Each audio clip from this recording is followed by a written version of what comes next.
Coucou, salut la famille, j'espère que vous allez bien. Moi, je me porte très bien.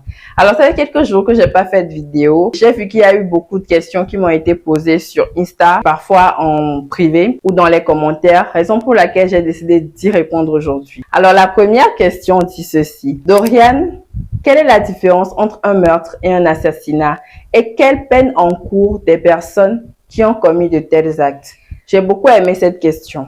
Alors, un meurtre est différent d'un assassinat juste à cause d'un seul mot qui est la préméditation. Alors, pour vous expliquer de façon très simple, prenez un chauffeur de taxi qui, en conduisant, percute quelqu'un et cette personne en est morte. Il a commis un meurtre parce qu'il y a eu décès d'homme. Ok?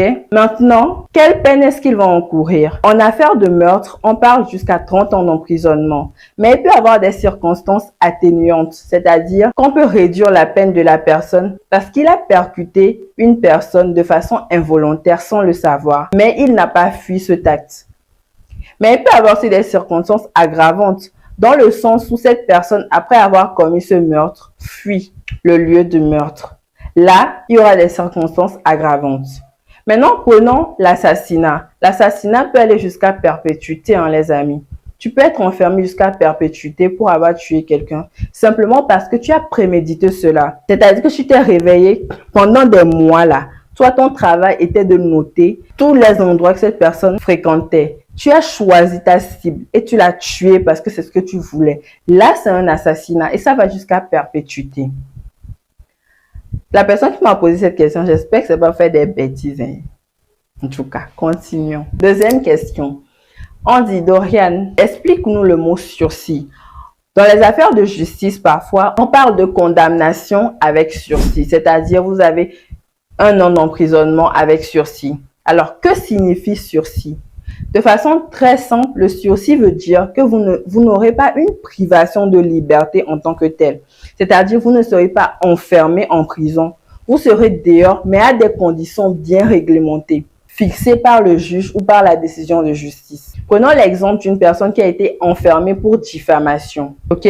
Quand on te donne par exemple 2 ans d'emprisonnement pour diffamation et qu'on te dit 2 ans avec sursis ou 6 mois avec sursis, cela veut dire que tu seras dehors pendant cette période qu'on a dit, mais que tu seras privé de certaines choses. Par exemple, on peut interdire à une personne arrêtée pour diffamation l'utilisation des réseaux sociaux, peut-être pendant 1 an si cela plaît à la décision de justice. Ce qui veut dire que tu n'auras pas le droit d'utiliser WhatsApp, Twitter, Snap, Instagram, tout ce que vous voulez. Tu n'auras pas le droit d'utiliser ces réseaux sociaux. Vous ne pensez pas que c'est difficile? Ça fait très mal. Et on peut même réduire tel lieu. C'est-à-dire qu'on peut t'interdire de sortir du pays. On peut aussi t'interdire d'aller peut-être à une distance de plus de 100 mètres. Ça dépend de la décision de justice.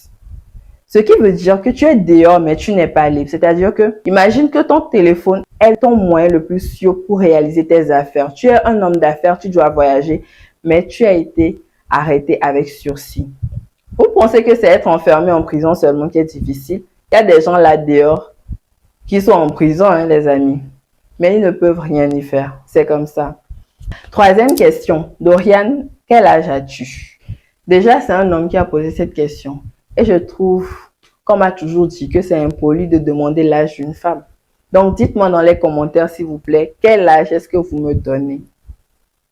Quel âge, selon vous, moi, Dorian, juridiquement parlant, je pourrais avoir?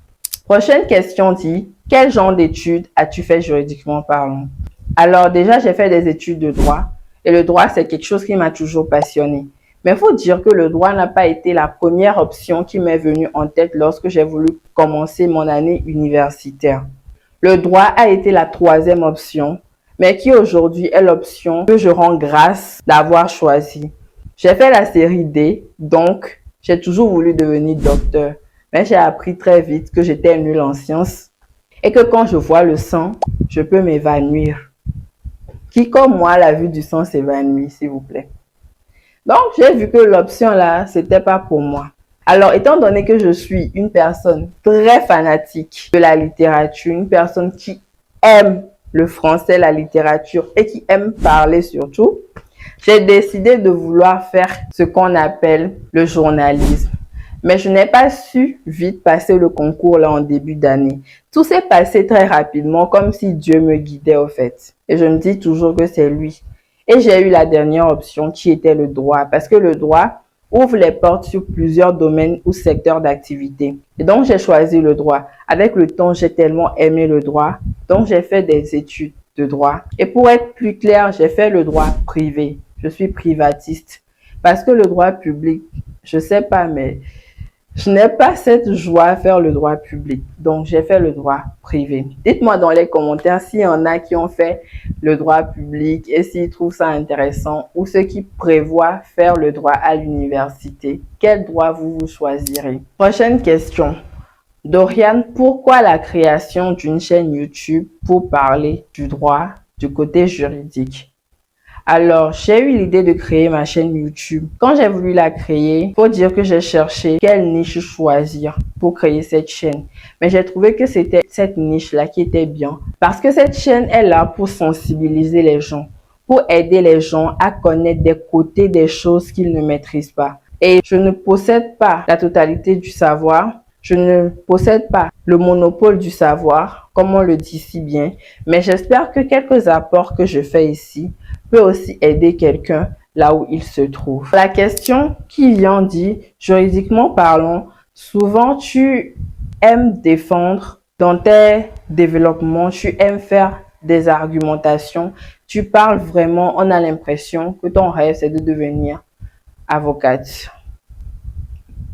Alors, est-ce que mon rêve, c'est de devenir avocate? Oui. Pourquoi? Parce que être juge, c'est bien aussi, mais ça ne m'a jamais autant attiré qu'être avocate. J'aime beaucoup défendre les gens. J'aime beaucoup, surtout ceux qui travaillent dans la défense des droits de l'homme. J'aime beaucoup ça. Parce que parfois, j'ai l'impression qu'on doit être la voix des sans-voix.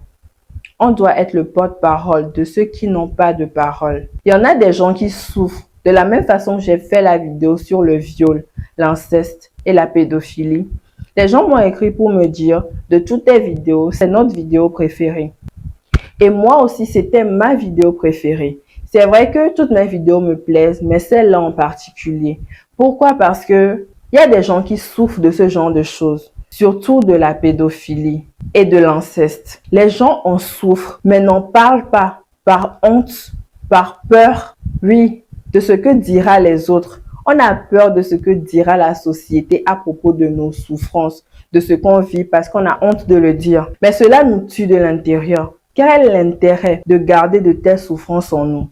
C'est pour ça que j'aime exhorter les jeunes. Si tu souffres d'un truc comme ça, va et dénonce ce phénomène. La dernière fois sur TikTok, j'ai vu une vidéo d'un TikToker togolais qui dit souvent mais cœur nuit à votre job. Je ne sais pas trop comment est-ce qu'il s'appelle, si quelqu'un connaît son nom dans les commentaires.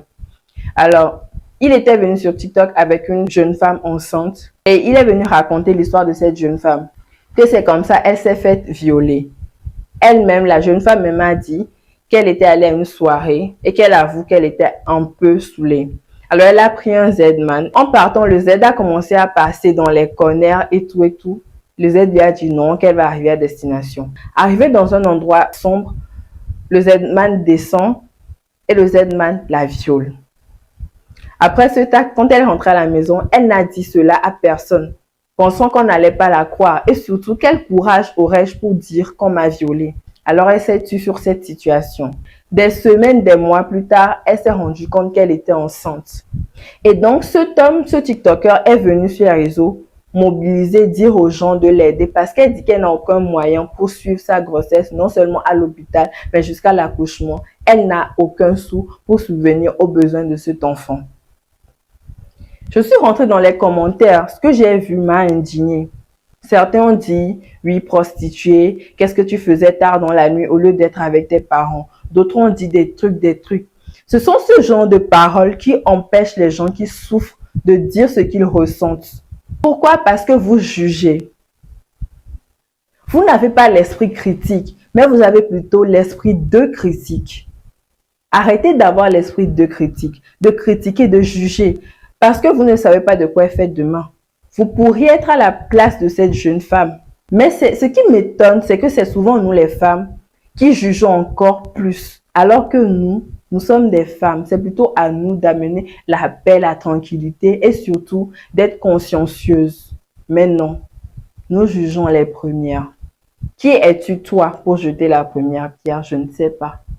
Et ça m'a vraiment touchée. Je me suis dit que mais c'est des raisons comme ça qui poussent les gens à ne pas dire ce qu'ils ressentent. Et donc, moi, je ne peux qu'exhorter les gens. Donc, c'est pour ça que j'aime beaucoup le métier d'un avocat. Parce qu'il défend. Parce qu'il est le porte-parole de ceux qui n'ont pas de voix. Donc, oui, être avocate, ça a toujours été un rêve. Et j'espère que dans une vie prochaine ou dans un futur proche, je réaliserai mon rêve. C'est un chemin très long, hein, c'est pas facile. Alors, je pense que c'est toutes les questions que j'ai eues sur mes réseaux. Merci de m'avoir posé ces questions. Et surtout, pour ceux qui ont encore d'autres questions à me poser, je vous invite à me les poser dans les commentaires. Merci. Je vous remercie encore déjà pour mes 1000 abonnés que j'ai eu il y a quelques moments déjà. Et j'espère que vous allez continuer à me soutenir, à partager mes vidéos, à les liker parce que sans vous, cette chaîne ne peut pas avancer et j'espère que vous seriez toujours là pour moi. Merci, à la prochaine.